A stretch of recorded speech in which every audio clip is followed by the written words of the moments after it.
Confess करना ज़रूरी था।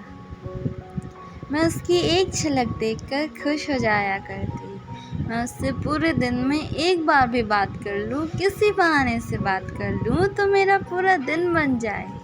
थोड़ी पगली हूँ मगर दिल मेरा साफ है और ये दिल ज़ोर ज़ोर से अमन का नाम लेता है।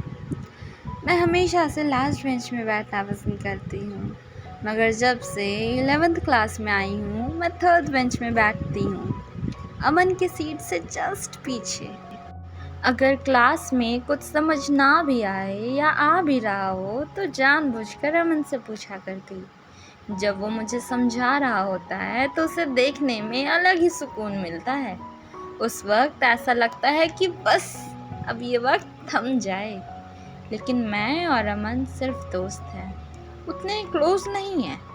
खैर, मैं हर रोज़ उससे बातें बढ़ाने की कोशिश करती हूँ और वो मुझसे उतना ही दूर रहने की। इसी कोशिश में थी कि क्या करूँ।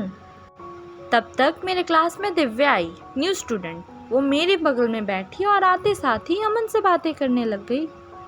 ये देख के मुझे बहुत गुस्सा आया, मगर मैंने कंट्रोल किया। अपने आप को समझाते हुए कहा, दोस्त है, दोस्ती तो किसी के साथ भी हो सकती है।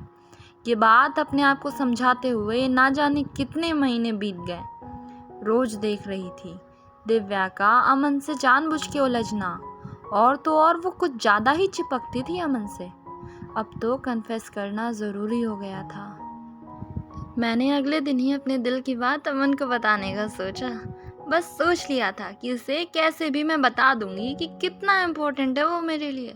फ़िलहाल तो ये सब बातें सोच सोच कर अजीब सी बेचैनी हो रही थी, और नींद, वो तो मेरे आसपास मंडराना भी नहीं चाह रही थी। वो रात कटना बहुत मुश्किल हो चुका था।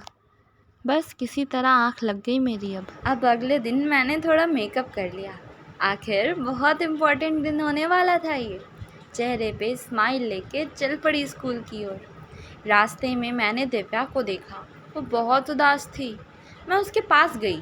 जाते ही उसने मुझसे कहा, अमन ने उसे रिजेक्ट कर दिया। मैं खुश होते हुए बोल पड़ी, क्या सच में? फिर खुशी को कंट्रोल किया और कहा, ओह, मन में मैं बहुत खुश थी, लेकिन मैं सोचने लगी कि उसने दिव्या को रिजेक्ट किया, क्या वो मुझे एक्सेप्ट करेगा? जैसे ही क्लासेस ख़त्म हुआ मैं अमन के पास गई। मैंने कहा, सुनो अमन। हाँ बोलो। मुझे कुछ कहना है तुमसे। बोलो।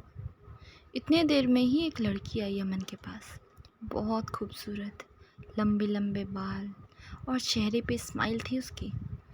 मेरे कुछ कहने से पहले ही अमन ने कहा, ये अनुष्का है, मेरी जीएफ। तुम्हें कुछ कहना था ना? मैंने कहा, नहीं, कुछ नहीं। मैं चुपचाप वहाँ से चली गई। जाते जाते आँखों में नमी थी और मन में ये सोच रही थी कि बिना कन्फेस किए ही रिजेक्ट हो गई मैं। एक ही दिन में 2 दिल टूट चुके थे।